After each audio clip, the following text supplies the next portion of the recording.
Hello, fellow educators. My name is Derek Doherty. I'm a grade 8 math teacher in Boston Public Schools. And in this video, I wanted to show you a few of my favorite tools to help remote teaching and remote learning go a little bit more successfully.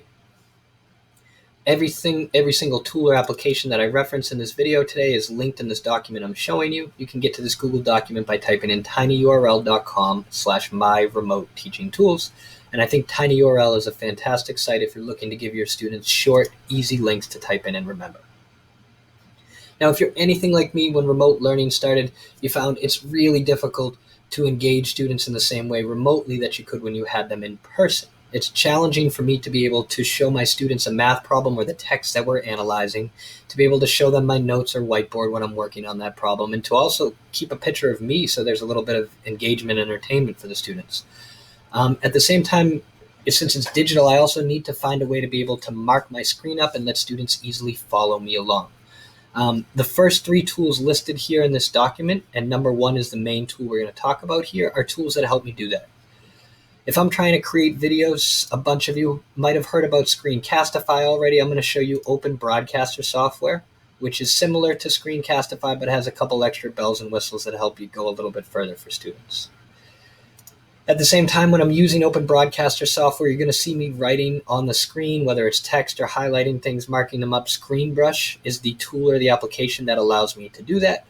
And right now you can see that my mouse is highlighted in green and makes it easier to follow my tracker. And to do that, I'm using Cursor Pro. Didn't see them on MacBooks. There's an easy way to do that. I needed to download an application, and Cursor Pro so far is the best app I found on MacBooks to highlight your mouse and make it easy for students to follow. We won't go into it too much in this video, but once you create these videos, if you're trying to host them on a website, I think YouTube's fantastic. That's what I've used most of my life here for this. But EdPuzzle was shown to me recently too, and I think EdPuzzle, if you've got the time, is a great way to make your videos a little more interactive and check for understanding with students. So the main platform we're going to show you here, Open Broadcaster software, like I said, is very similar to Screencastify, just with a couple extra bells and whistles, and also allows you to stream live and a few other things. This here I'm showing you is OBS, or Open Broadcaster software. And I'm going to highlight what I like about OBS is it allows me to show my screen, in this case an IXL problem that you see here on the left, while at the same time overlaying multiple web cameras. I've got one web camera here, which I could make larger, which shows me doing this math out for my students. And at the top right, I'm also able to kind of overlay a camera of myself. And that way students can kind of see me and make this a little bit more of a personalized video. You'll also notice on my screen right now, it says solving equations, and we see this text that's written here. This text has actually been written by using a tool called ScreenBrush. ScreenBrush is something that lets me, if you'll see here, now I'm able to kind of put it next to this problem. If I want to cut that out, I can do that. ScreenBrush is a fantastic tool. I'll make another video for that, but ScreenBrush lets me type things out like the notes that you see here, and even lets me go ahead and perhaps put a rectangle around something I'm trying to highlight for students, or cross something out, or even I could try to go ahead and write, +9 on both sides there. I'm running out of time. This is Screencastify done, so it's a video that's limited to 5 minutes.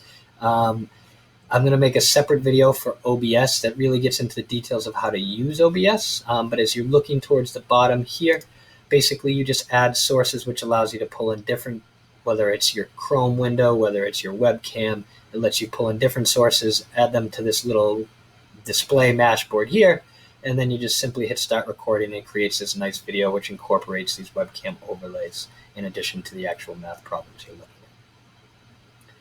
Coming back real quickly, it looks like I have 30 seconds left, maybe. And my computer's so slow when I'm recording this. You are going to find that these things run slowly. At the very end of this document, I think there's two other great tools. I don't have a lot of time to get into. They're Flipgrid and Padlet. Flipgrid is a fantastic way for you to create video prompts where all your students can create video responses for you, whether they're showing you their math problem, talking about their thinking, and then students can even go view each other's video responses so you can hear what other students have to say. And Padlet is something that's, rather than videos, Padlet's more text-based. That allows your students, whenever you're kind of running a lecture or anything you're doing more interactive in groups, Padlet lets students put questions there and respond to each other, or just settings so that only the teacher can respond to the students. I think those are two great tools to take a look at as well. If you've got any questions, feel free to email me. My email is ddoherty3@bostonpublicschools.org. Again, ddoherty3@bostonpublicschools.org.